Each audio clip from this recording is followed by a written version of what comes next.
Happy Thursday, friends. It is a great Thursday. Not because, tomorrow's Friday. Thursday's almost done. We're almost halfway there. And the weekend's here. But after the little taste of college football we got last weekend, it goes down tonight. Starts tonight. Got some good games tonight. We'll go over those. Some Friday, Saturday, massive slate. Remember the old days? Old days. I don't know what, 20 years ago? Half the teams would start first weekend of September. The other half of the country would start the second week of September. Remember that? I don't think that happens anymore because that last few Saturdays, first week, last few years, massive games all across the slate. Saturday, Sunday, you got a few, big one Sunday night, and then it ends on Monday night with Duke and Clemson, if I remember right. We'll go over all that. Anyway, great day to be alive, isn't it? All right, so we're going to go over some news. Got quite a few news items to go over. We're going to preview some interesting games. We're not going to do everything like we used to, but we're going to preview interesting games coming up. All that good stuff. Before we start, hit the subscribe button wherever it is down there. Brand new season. Here we go. Kicked off last weekend, but really gets kicked off tonight. All right, so week one preview. Let's go over some news. I just discovered this. This is pretty cool. So, Nebraska volleyball coach John Cook. He's been the women's volleyball coach there for 23 years. Won 4 national titles, 22 NCAA regionals. He has won 650 matches. Last night, the Nebraska volleyball team, played at Memorial Stadium, where the football team plays, in front of 92,000 people. It was a world record. Volleyball court, not as big as a football field, of course, so they have fans on the field. 92,000 people showed up for the Nebraska women's volleyball game. And the cool thing is, him and the team got to walk through the tunnel that the football players walked to out onto the court. Pretty cool. It's pretty amazing, too. 92,000 people show up for a volleyball match. That is awesome. Hey, volleyball's good. I watch volleyball. I think for some reason I didn't know about that last night, but probably would have watched it. But man, pretty impressive, isn't it? All right, so let's get down to some news. Michigan head coach Jim Harbaugh says this was the other day. All these coaches have been doing press conferences every day, getting ready for the season. One of his the other day started off the first 6 minutes about revenue. He said he supports revenue sharing for student athletes. Went on and on and on and on about it. I'm still not with the whole NIL thing. I do believe these players should get some money, though. But man, some of these, it's already caused problems in the locker room. We've seen on the news.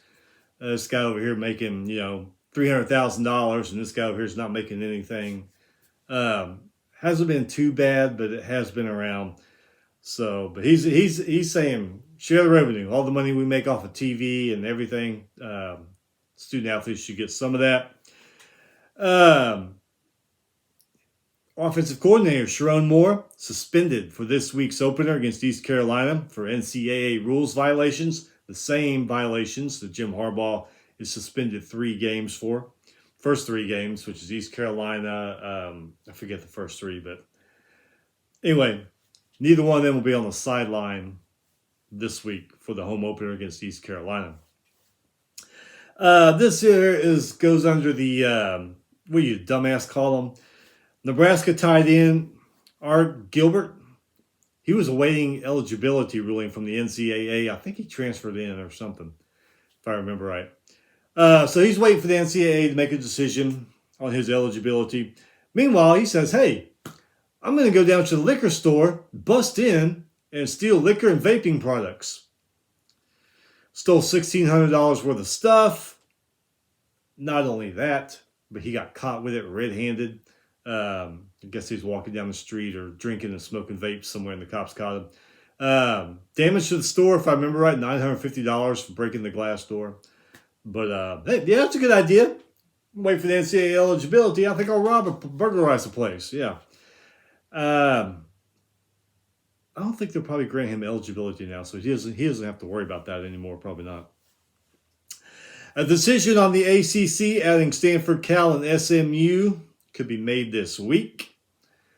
Being that, the CFP says no format changes until realignment dust settles.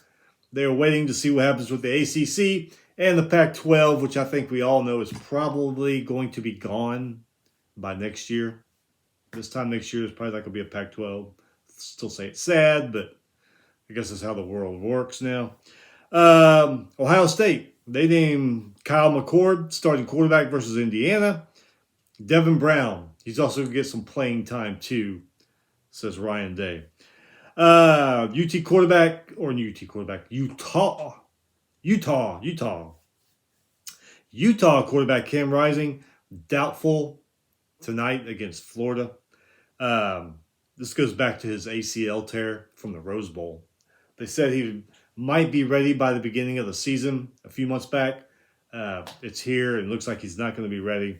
Bryson Barnes, he's expected to start as quarterback for Utah against Florida tonight. For the third consecutive year, LSU will start the season without running back John Emery. Missed the last two season home openers because academic issues. No reason was given this time, but third time's a charm, huh? Maybe academic issues again. Virginia top pass rusher Chico Barnett Jr. out versus Tennessee. Knee injury. That's not going to help them much. University of Houston, down the road from me. Quarterback Dana Holmgren, he was on the radio show, fired off at a caller on the radio show. The fan was disappointed that Houston joined the Big 12 without A&M and during UT's last year. Holgerson said, you can have that opinion about UT and A&M if you want, but they are the reason we weren't in the Big 12. They kept us out of the Big 12 for 28 years. Screw them. That's what he said. You're in the Big 12 now, so, I know you want to play those teams and everything. And you may still get to. It'd be out of conference, but... I remember back when the Big 8 broke up and Southwest Conference broke up, they decided to merge and form the Big 12. Teams were left out. SMU, Rockport, SMU, they're big reason the Southwest Conference broke up in the first place. Although that stuff was running rampant in the Southwest Conference, SMU just got caught big time. TCU, Houston, Rice, they were left out. The governor had to lobby Baylor to get Baylor into the Big 12. But when that happened, Rice, I think it may have been TCU also, joined the WAC. Remember the WAC had that massive 16-team conference? A lot of good teams in there, a lot of good games in that WAC conference back then when there were 16 teams. Used to join the Conference USA. I think SMU did too, if I remember right. I forget. So long ago. But so he's evidently said that U of A or A&M and UT kept them out of the Big 12 for 28 years. I've always heard things over the years from the media, and that's probably could have been, but who knows? You really don't know the full story. All right, so let's cover last weekend real quick. Some of the games I watched. Watched Notre Dame beat down Navy 42-3. Navy just couldn't get anything going against Notre Dame. It was crazy. Sam Hartman looks like he's going to be pretty good there at Notre Dame. He was on fire, man. 251 passing yards. 19 for 23, 4 touchdowns. I think Notre Dame is going to be just fine with him. Jaden Greathouse, he caught 2 of those touchdown passes. So they got a good quarterback, good receiver. No turnovers for either team. Crazy. No turnovers in this game for either team. That's crazy. You figure being beat down like Navy was, they would have turned the ball over? No. Notre Dame just stopped them dead in their tracks. Notre Dame had 27 first downs, 444 total yards, only 1 penalty. Navy, 169 total yards. They got some work to do. See what they're going to do the rest of the season. Did you see the UTEP Jacksonville State game? I saw the second half of it. UTEP coaches lost that game. I'm going to say it right now. They lost that game. They lost 17-14. Final minute, UTEP had the ball near the red zone. 3rd and 1, they pass. Didn't work. Okay. So you figured, hey, let's kick the field goal, tie this thing up, see what we can do in overtime. No. 4th and 1, pass again, intercepted. Game over. Bad coaching. Once again, loses the game for a team that fought so hard. I hope those coaches are proud of themselves this week. La Tech saw this one beat Florida International 22-17. First half, La Tech, Louisiana Tech, was sleeping. Looks like FIU was just going to keep scoring on them, keep beating them down. They were on fire. Then their offense stalled. Also, La Tech's picked up. La Tech, they came back. FIU did lead 17-13 at the half. But Louisiana Tech came back, won that game. Pretty good game. Hank Bachmeier for Louisiana Tech, 333 passing yards in that one. Notable games. New Mexico State off that bowl season. That bowl game they haven't been to in years. They went to one last year. Lost to UMass, 41-30. UMass's Lynch Adams had 2 rushing touchdowns in that one. New Mexico State's Pavia, 248 passing yards, 3 touchdowns. Not too bad. Did throw 2 picks, though.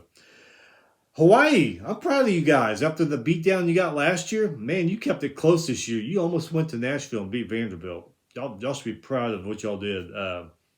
Can't wait to see what y'all do for the rest of the year. Only lost 35-28 this time. Last year they lost by 30, 40 points at home. Embarrassment. Swan for Vanderbilt, 258 passing yards, 3 touchdowns. McGowan, 97-yard kickoff return for a touchdown. Hawaii's Shager, 351 passing yards. Pretty damn good. And 3 touchdowns. Did throw 2 picks, but still, man, good numbers. McBride, 2 touchdown catches for Hawaii. So keep an eye on Hawaii. They might be better this year. San Jose State, did you see that one? They kept it close for that first half against USC. Only down by 7 at halftime. You thought, well, hey, you never know. But, second half comes around, adjustments are made, and, well, USC ended up winning 56-28. USC's Williams, 278 passing yards, 4 touchdowns. When he wasn't eating Wendy's. You seen him on the Wendy's commercial? Yeah, he's on there now. Jones rushed for 2 touchdowns, 500 total 1 yards. 501 total yards, I'm sorry, for USC. Deion Sanders leaves Jackson State for Colorado. They didn't stumble. They beat South Carolina State by 30. All right, so let's get into some of these games coming up this weekend. Looks like it might be pretty good. All these times are central, so if you live in another part of the country, adjust accordingly. Tonight, we're not doing all the games. We're just doing some that might be interesting. 6:30, CBS Sports, North Carolina State versus UConn. UConn's not as bad as they have been the last several years. And it's a home game. You never know. I mean, I think we all know the first week of the season, you see uncharacteristic penalties. You see turnovers that you won't see throughout the rest of it. I mean, you'll see turnovers, but not like you would in the first week. Mistakes, getting things together still. UConn, if they could capitalize on something, if NC State has those kind of problems. One I'm looking forward to. I'm really looking for this one. 7 p.m. on Fox, Nebraska versus Minnesota. Matt Rule, I want to see what he does with Nebraska. We know what he did at Baylor. Know what he did at Temple, Carolina. Even Nick Saban sucked in the NFL, but look what he's done at Bama since then. So, yeah, this one's going to be really interesting. I'm going to watch this one. I'm going to keep an eye on this next one, 7 p.m. ESPN, Florida versus Utah. Utah hasn't forgotten about that loss last year. Remember, everybody thought Florida was back. Oh, yeah, they beat Utah, and then Florida just, yeah. I'm going to keep an eye on that one, but Nebraska and Minnesota tonight. That's what I'm going to be watching closely and see what happens in that one. Tomorrow night, Friday, 6 p.m., Florida, or FS1, Central Michigan versus Michigan State. It's Michigan State back to their old Spartan ways. We're going to see in-state team coming, Central Michigan.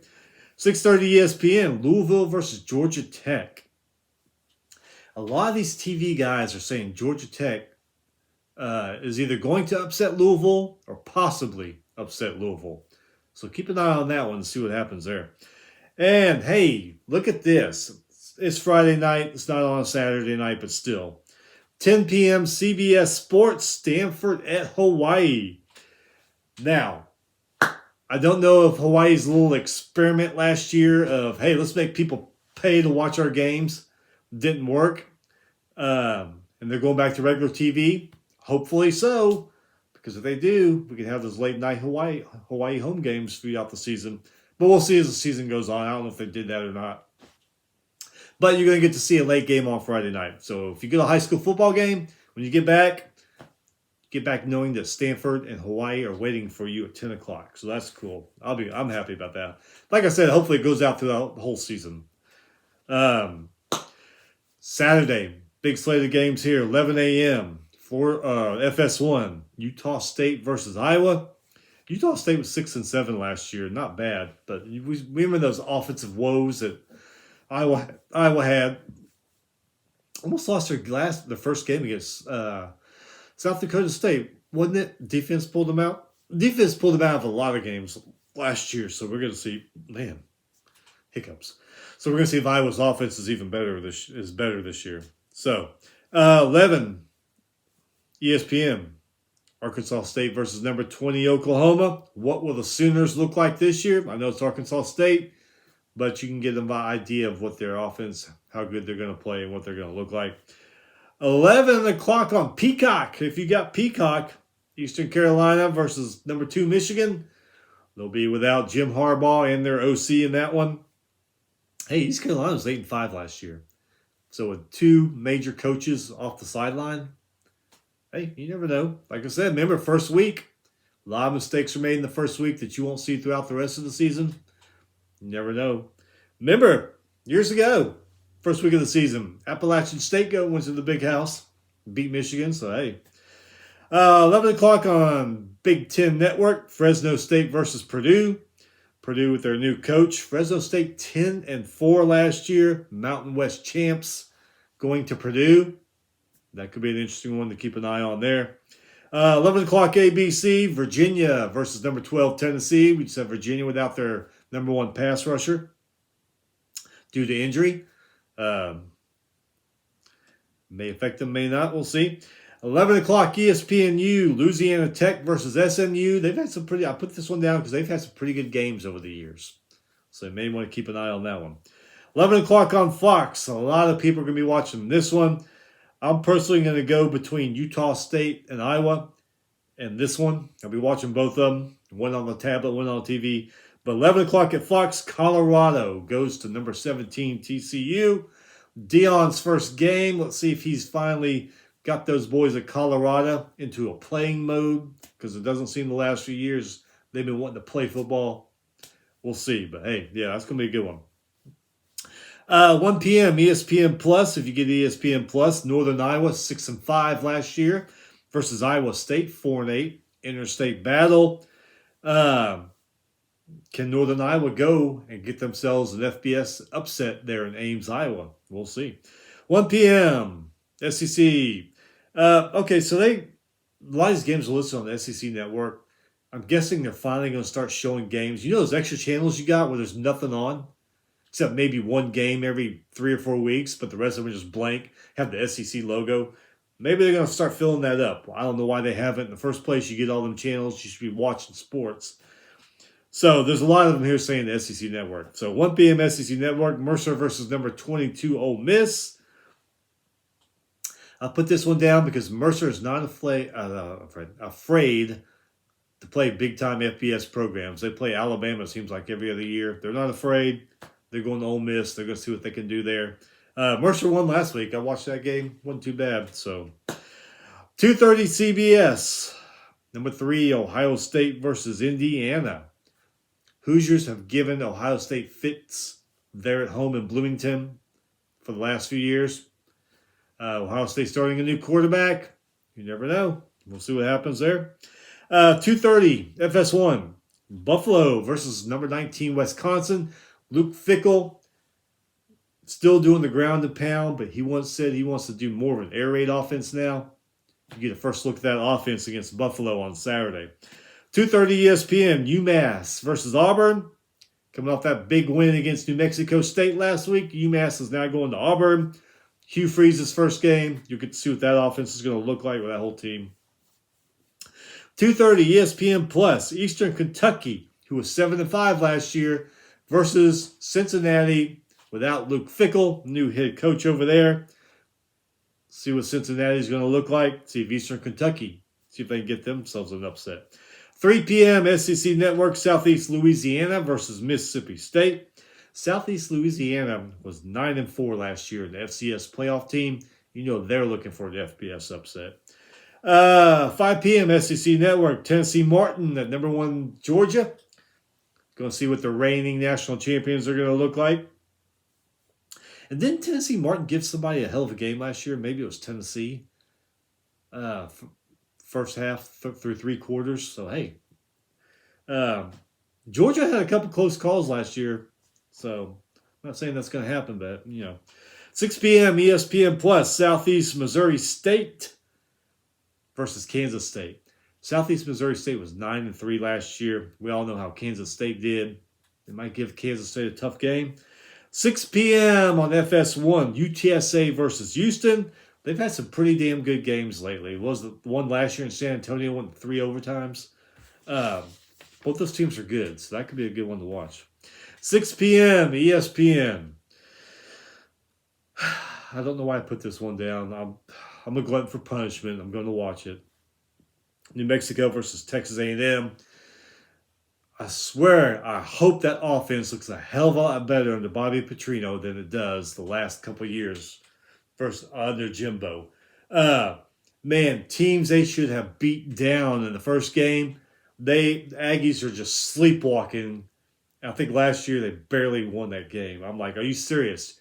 You're going to sleepwalk through this against this team? And I'm giving them 2 losses. Third loss, I'm out. Like I said, I've only got one toe left on the Jimbo train. Gets the 3 losses, I'm done for the season. I'm done with that. So, we'll see if that offense looks any better. 6:30, Big Ten Network, Toledo versus Illinois. Going to Champaign, Toledo was 9-5 last year. UTSA, remember, they beat Illinois a couple years ago. You never know what's going to happen. NBC, their debut of primetime Big Ten. 6:30 on NBC, West Virginia versus number 17 Penn State. I'm excited about this. There's a lot of times the SEC's got big games at night, and some of the ACC will too. But man, sometimes you're just flipping like, well, what game do I want to watch tonight? I mean, I don't know. That one looks okay. That one looks all right. This one might be good. Well, now you got a 4th player in there, NBC. They're going to have primetime Big Ten games. So there you go. I'm looking forward to that one. Another one I'm looking forward to, probably going to have the TV and the iPad going. Maybe even have the phone going too. 6:30 on ABC, number 21 North Carolina versus South Carolina. That might be a pretty good one there. 6:30 SEC Network, Middle Tennessee versus number 4 Alabama. I put this one down. People are still questioning Alabama, even though we're well past the spring. Remember back in the spring, there were questions about the offense, quarterback, and all that. They seem to have gotten a little bit better if you listen to the national media. But, hey, remember Middle Tennessee last year? Went down to Miami, beat Miami in their own stadium. They were 8-5 last year.